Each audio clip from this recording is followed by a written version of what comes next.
Hello and welcome to our weekly music roundup here on Encore. Coming up, Girl Power Reloaded. 20 years after their breakout hit, the Spice Girls say they're getting back together. Branching out from Aerosmith, legendary frontman Steven Tyler strikes out on his own.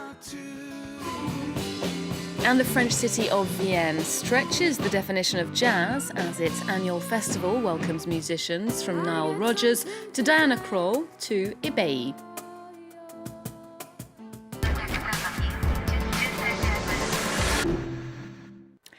I'm joined by our music critic Mark Thompson. Hi, Mark. Hi, Olivia. We're starting with a surprise announcement from the Spice Girls, of all people. Yes, well, it's the 20th anniversary of Wanna Be, the girl power anthem that really launched their careers. It was one of the biggest selling singles of all time and one of the biggest selling singles of any girl group. It sold over 7 million copies in a little over a year. It's the 20th anniversary, and this rumour of them all getting back together has been around for a long time. We kept expecting it was going to happen. And then just last week, we heard that two of the members weren't going to be taking part. Posh Spice has now got a fashion career. Mel C wants to launch her own pop career. So what was going to happen? What was going to happen? And then we got this announcement from the remaining Spice Girls. Let's take a look. We've been thinking, we have the best fans in the whole entire world. You've stood by us for 20 years, and we want to say a big thank you. We've had our ups and downs, but you've always been there. And we want to celebrate and have a party. And when we do, You're all invited!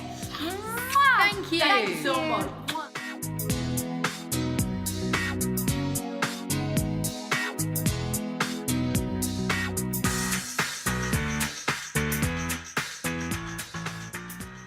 Okay, well, it looks like it's definitely happening. What might this reunion involve?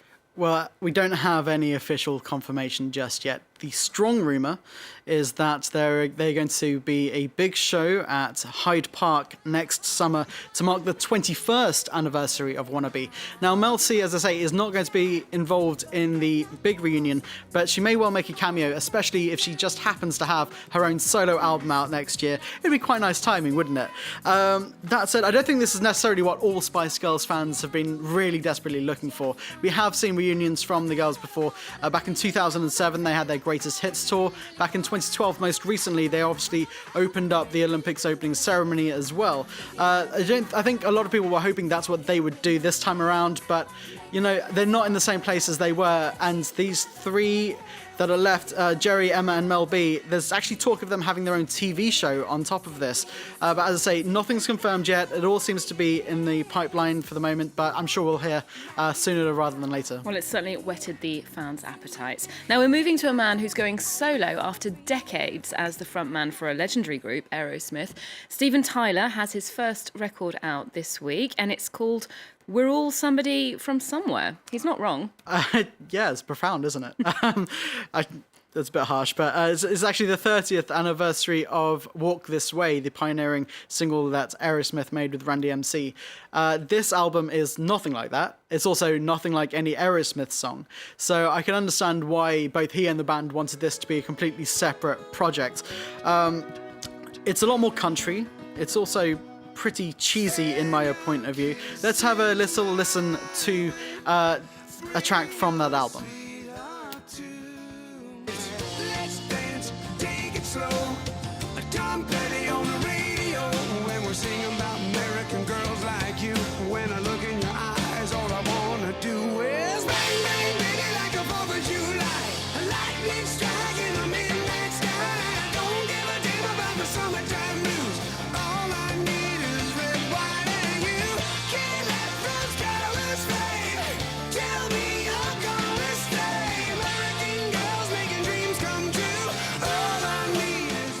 Well, I get the impression that you're not a huge fan of that track, Red, White and You. What about the album? Yeah, I'm not a huge fan. It's very cheesy. It's a little bit cringy at times. But luckily, I'm not the only person who thinks this, so I feel a bit validated in that. His own bandmates have mocked him a little bit for this album, including Aerosmith guitarist Joe Perry, who said that if he'd just listened to this track, not knowing it was his friend, he'd have just said, Okay, next, which is a nice little dig at Steven Tyler, who is a former American Idol judge. Now, Joe Perry has his own supergroup at the moment with Johnny Depp and Alice Cooper. That sounds a lot more interesting as a side project. This Steven Tyler is on tour, and luckily for some of his fans, he will be playing Aerosmith songs, so Okay. there is some cushion there. Well, happily, we're moving on to a record that you are a fan of, a new release from Michael Kiwanuka. His music's prompted comparisons to Otis Redding and Van Morrison, among others. Let's take a listen to this track, Love and Hate. Standing out, calling all the people here to see the show. Calling all my demons now to let me go. I need something, give me something wonderful.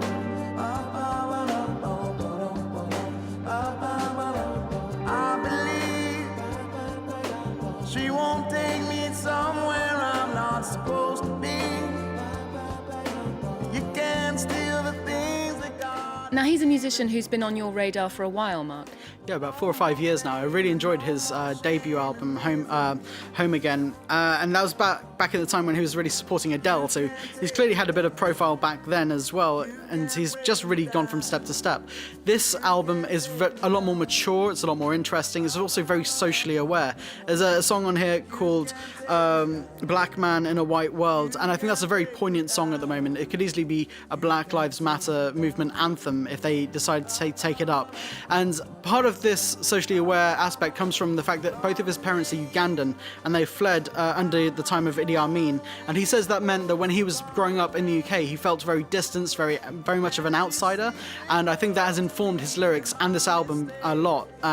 It makes it very original, very interesting. I think he could be a big shout for the Mercury Music Prize next year in the UK. Okay, one to watch then. Well, a change of pace now at Jazz à Vienne in the southeast of France.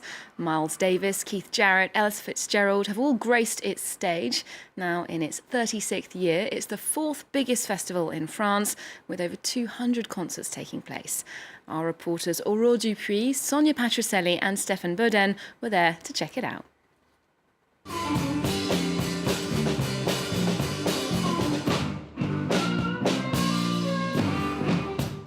Sunshine, good vibes and loads of fun. That's what the Jazz Vienne Festival is all about. More than 1,000 artists from across the world have poured into the city to perform in front of more than 200,000 fans. Now, Vienne used to be a social hub of the Roman Empire in the 1st century, and today it continues to be a major cultural site for lovers of jazz and blues. I feel like a gypsy, will never be alone. My hands shining brighter. Jazz à Vienne is the reference point for us. When we were kids, we came to watch our idols here. Now we're lucky enough to meet them on tour, so coming back to Jazz à Vienne is like coming back to our roots. This is the cradle of blues and jazz.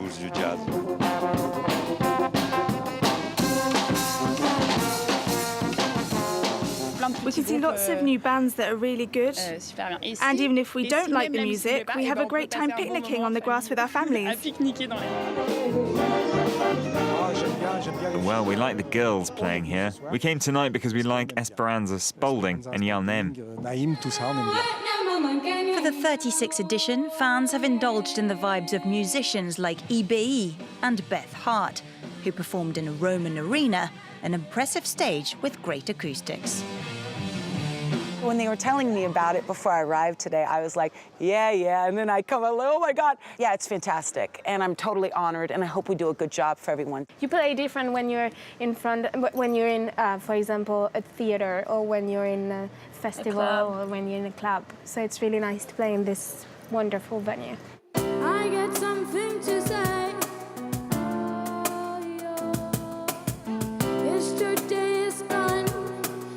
Well, the most prestigious performances are taking place here in this Roman arena, but unknown artists are also making a contribution, giving free concerts across the city and making jazz fans very happy indeed.